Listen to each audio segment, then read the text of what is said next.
प्रत्यक्ष कार्यवाही दिवस की अगर बात करें तो ये कब हुआ, इसका क्या सीन रहा है प्रत्यक्ष कार्यवाही दिवस का।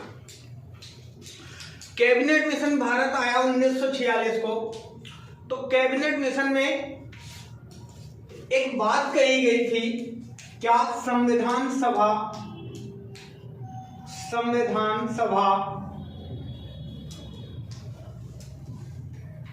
गठन की, और संविधान सभा गठन का एक चुनाव होना था। कैबिनेट मिशन के द्वारा बताया गया कि इसका चुनाव होगा।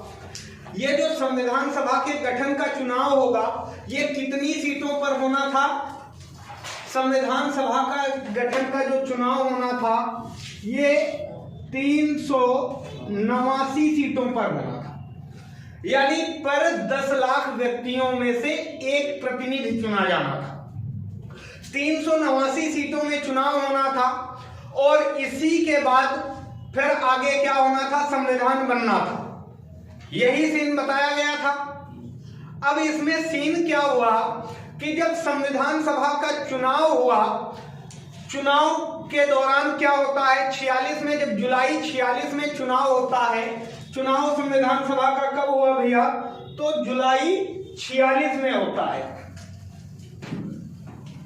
अगर हम बात करें कि चुनाव हुआ कब, तो जुलाई 1946 में इसका चुनाव हुआ।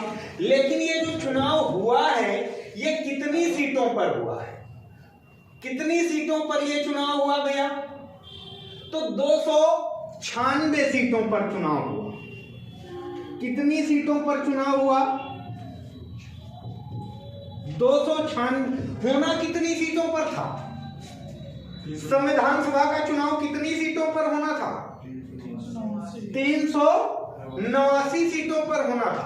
लेकिन कितनी सीटों पर हुआ, 296 सीटों पर हुआ। अब यहां पर कांग्रेस के कितने मत आए, कितने कांग्रेस को प्राप्त हुए और मुस्लिम लीग को कितने प्राप्त हुए। तो यहां पे अगर बात की जाए कांग्रेस की, तो कांग्रेस को 210, कांग्रेस को जो सीटें दी गई थी, साधारण सीटें, जो साधारण सीटें थी, साधारण सीट थी 210, और 210 सीटों में कांग्रेस को कितनी सीटें मिली थी, 199 सीटें कांग्रेस जीती थी। 210 सीटों में कांग्रेस कितनी सीटें जीती थी, 199। जबकि मुस्लिम लीग की कितनी आरक्षित सीटें थी,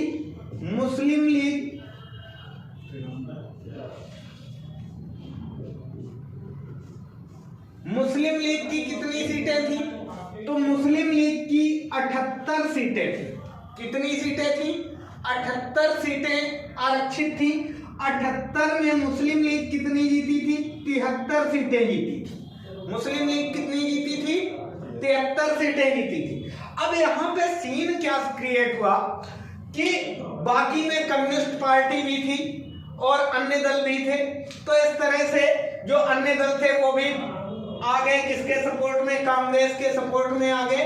तो कुल मिलाकर के कांग्रेस को यहाँ पर सभी के अनुसार, यानी गठबंधन जो हुआ कांग्रेस का अन्य दलों के साथ, उसके साथ कांग्रेस की सीटें लगभग 212 सीटें हो गई। कांग्रेस को कितने सीटें हो गई, 212। जबकि मुस्लिम लीग के पास कितनी सीटें हैं, 73। तो मुस्लिम लीग, जब बात अगर देखी जाए तो मुस्लिम लीग को आरक्षित सीटें कितनी थी, 78 थी।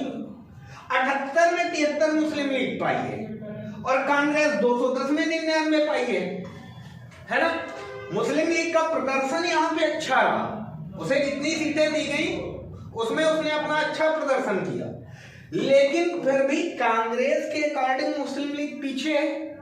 ये बात जिन्ना को हजम नहीं हुई। किसको, जिन्ना को ये बात हजम नहीं हुई। जब जिन्ना को हजम नहीं हुई ये बात, तो उसने सीधे कार्यवाही की घोषणा कर दी। यहाँ पे जहां पर मुस्लिम लीग ये कहें या मोहम्मद अली जिन्ना कहें हम, कि जहां पर जिन्ना ने कैबिनेट मिशन के प्रस्ताव को स्वीकार कर लिया था, मान लिया था, वहीं पर अब जिन्ना ने क्या कर दिया, मुस्लिम लीग के प्रस्ताव को ठुकरा दिया। समय था 29 जुलाई का। समय कब का था?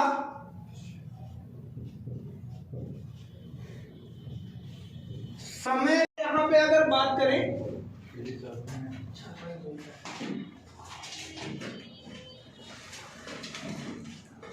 बंद हो गया, चल तो रहा है, चालू हुआ है, नहीं चल रहा।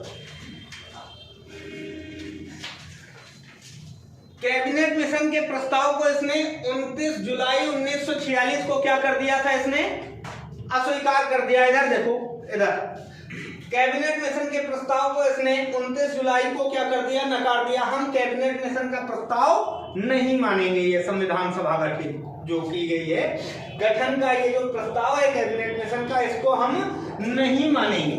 अब नहीं मानेंगे ये बात हुई, तो पहले तो जिन्ना से कहा गया कि भैया मान लो, स्वीकार कर लो। जिन्ना नहीं, हम नहीं स्वीकार करेंगे। मुस्लिम लीग ने मना कर दिया कि हम ये प्रस्ताव नहीं मानेंगे। अब पाकिस्तान की जो हमारी मांग है, इसको क्या करो, आप इसको मानो। पाकिस्तान हमें अलग बना करके दो। अगर पाकिस्तान आप नहीं बनाओगे तो हम सीधी कार्रवाई करेंगे। 29 जुलाई को ये जिन्ना ने क्या किया, धमकी दे दी। क्या कि अगर आपने पाकिस्तान हमें नहीं दिया तो हम क्या करेंगे, सीधी कार्रवाई करेंगे।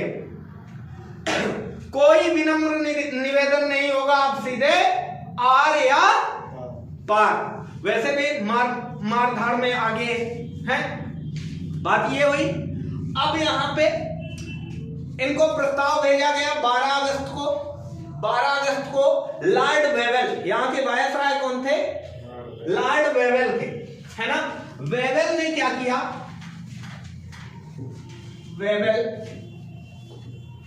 वेवेल ने 12 अगस्त को कांग्रेस के पास प्रस्ताव भेजा। कांग्रेस के पास कब प्रस्ताव भेजा, 12 अगस्त 1946। ये प्रस्ताव कांग्रेस के पास भेजा कि भैया आप 12 अगस्त को प्रस्ताव में आया कि आप अंतरिम सरकार का गठन कर लीजिए। किसका गठन, अंतरिम सरकार का गठन कर लीजिए। ये प्रस्ताव आया। कब आया ये प्रस्ताव, 12 अगस्त को। किसने भेजा, लॉर्ड वेवेल ने। इसके प्रत्युत्तर में पंडित जवाहरलाल नेहरू ने अपना जवाब दिया, उत्तर दिया कि हम 16 अगस्त 1946 को अंतरिम सरकार का गठन करें। कब करेंगे, कब करेंगे, 16 अगस्त 1946 को करेंगे। 16 अगस्त 1946 को अंतरिम सरकार का हम गठन करेंगे। ये किसने जवाब दिया, पीटी नेहरू ने, है ना। 16 अगस्त। अब ये बात पता चली किसको, ये बात पता चली यहां पे बैठे जिन्ना को। जिन्ना जिसने मना कर दिया था भाई साहब, क्या, अंतरिम सरकार में हिस्सा लेने से, अंतरिम सरकार में हिस्सा लेने से जिन्ना ने मना कर दिया था ना। ये बात पता चली जिन्ना को। जिन्ना ने कहा तैयारी शुरू कर दो, सीधी कार्रवाई की तैयारी शुरू कर दो। जिस दिन ये क्या करेंगे, अंतरिम सरकार के गठन के लिए जाएंगे, हम उसी दिन सीधी कार्रवाई कर देंगे। यहां बात आई दिन 16 अगस्त को। 16 अगस्त को भाई साहब सुबह से सांप्रदायिक दंगे शुरू हो गए। सुबह से सांप्रदायिक दंगे शुरू हो गए। दंगों का केंद्र कौन रहा, तो एक रहा पश्चिम बंगाल, यहां पे मुस्लिमों की संख्या अधिक थी। दूसरा रहा पंजाब।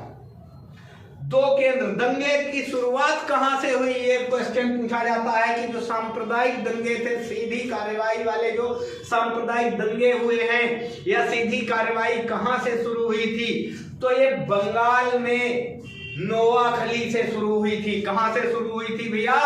नोआखली से। नोआखली से शुरू हुई थी।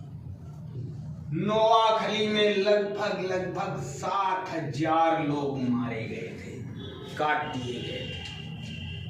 सड़कों में लाशें पड़ी थी, कोई उठाने वाला नहीं था। इस तरह से लाशें पड़ी थी, इस तरह से दंगे हो रहे थे। अब ऐसी सिचुएशन, सांप्रदायिक दंगे इस तरह से भड़के हुए हैं। अब इस सिचुएशन में क्या हो सकता है? जवाहरलाल ने तुरंत अपनी डेट चेंज की। अंतरिम सरकार का गठन भैया 24 अगस्त 1946 को किया जाएगा। दंगे शांत, धीरे धीरे दंगे शांत हुए। जिन्ना से कहा गया भाई अंतरिम सरकार जो बनाई जा रही है इसमें आप भाग ले लो। मुस्लिम लीग पार्टी जो है ये इसमें अंतरिम सरकार में भाग ले ले। जिन्ना ने नहीं माना। 24 अगस्त की भी डेट कैंसिल हो गई। फिर जिन्ना को वेबल का समाचार आया कि अगर आप 2 सितंबर की डेट दी गई, 2 सितंबर 1946 की, अगर आप भाग लेना चाहते हैं तो ठीक है, अगर आप भाग लेना नहीं चाहते हैं तो आपको हटा दिया जाएगा यहां से, आप बिल्कुल राजनीति में हिस्सा नहीं ले सकते हैं। लॉर्ड वेबल का यह समाचार आया। तो जिन्ना का जो दिमाग था ये थोड़ा सा घूमा। दिमाग जब घूमा जिन्ना का, तो जिन्ना ने भी अंतरिम सरकार में फिर हिस्सा लिया। 5 लोग मुस्लिम लीग से अंतरिम सरकार के गठन में भाग लिए थे। तो अंतरिम सरकार का इस तरह से गठन होता है कब? 2 सितंबर। अंतरिम सरकार का गठन कब हुआ? 2 सितंबर 1946 को गठन होता है अंतरिम सरकार का। और ये जो घटना हुई, ये जो दंगे हुए, सांप्रदायिक दंगे, इसी को सीधी कार्रवाई दिवस या प्रत्यक्ष कार्रवाई दिवस के नाम से जाना जाता है। अबुल कलाम आजाद ने कहा कि ये जो प्रत्यक्ष कार्रवाई दिवस है या 16 अगस्त 1946 की जो घटना है, ये इतिहास में काले अक्षरों में लिखी जाएगी। इतिहास में ये काले अक्षरों में लिखी जाएगी, ये जो 16 अगस्त की घटना है। ऐसा किसने कहा था? जवाब दो। अबुल कलाम आजाद। ठीक है, तो बात समझ में आ गई। प्रत्यक्ष कार्यवाही दिवस ये समझ में आ गया, नहीं आया? आ गया। चलो।